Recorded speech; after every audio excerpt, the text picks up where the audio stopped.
Hello friends, welcome to foods of India. இன்றைக்கி நம்ம பார்க்க போகிற ரெசிபி சைவ ஆம்லெட். முதல்ல அதை எப்படி ரெடி பண்ணுறதுன்னு பார்ப்போம்.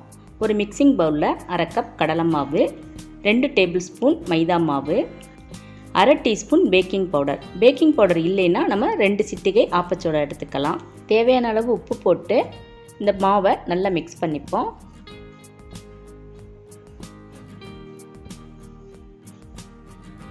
இப்போ நல்லா மிக்ஸ் ஆகிட்டது. இந்த டைம் நம்ம தேவையான அளவு தண்ணி ஊற்றி இதையும் நல்லா மிக்ஸ் பண்ணிப்போம்.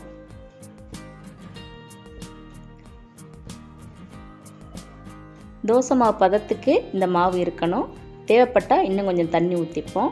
முட்டையை நம்ம பீட் பண்ணுற மாதிரி இந்த மாவையும் நம்ம நல்லா பீட் பண்ணிப்போம். இப்போ நல்லா பீட் பண்ணியாச்சு. இது கூடவே பொடியாக நறுக்கின பெரிய வெங்காயம் 1 போட்டுப்போம்.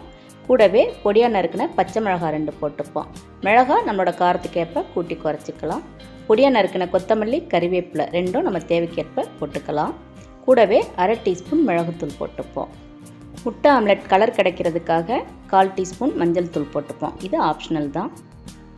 இப்போ இதையும் சேர்த்து நல்லா மிக்ஸ் பண்ணிப்போம். இப்போ நம்மளோட மாவு ரெடி ஆகிட்டது. இப்போ நம்ம தோசைக்கல்ல ஊற்றி எடுத்துருவோம். அடுப்பில் ஒரு தோசைக்கல்லை வச்சு கல் நல்லா சூடான உடனே கொஞ்சமாக எண்ணெய் தடவிப்போம். இப்போ நம்ம ஆம்லெட் ஊற்றுற மாதிரி இதை ஊற்றி எடுத்துருவோம். அடுப்பை நம்ம மீடியம் ஃப்ளேமில் வச்சுப்போம். தோசை மாவு மாதிரி இதை கரண்டினால் விரித்து விட வேண்டாம், அப்படியே ஊற்றி விட்டால் போதும். கொஞ்சமாக சுற்றி எண்ணெய் விட்டுக்கலாம். இப்போ ஒரு பக்கம் நல்லா வெந்த உடனே திருப்பி அடுத்த பக்கம் போட்டுப்போம். கொஞ்சமாக எண்ணெய் விட்டுப்போம். கரண்டினால் நல்லா அதை அழுத்தி விடுவோம். இந்த மாதிரி அழுத்தி விட்டால் தான் அந்த ஆம்லெட் நல்லா வெந்திருக்கும்.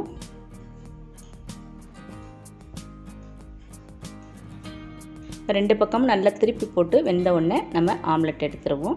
இதே மாதிரி மீதம் இருக்க மாவையும் நம்ம ஊற்றி எடுத்துப்போம்.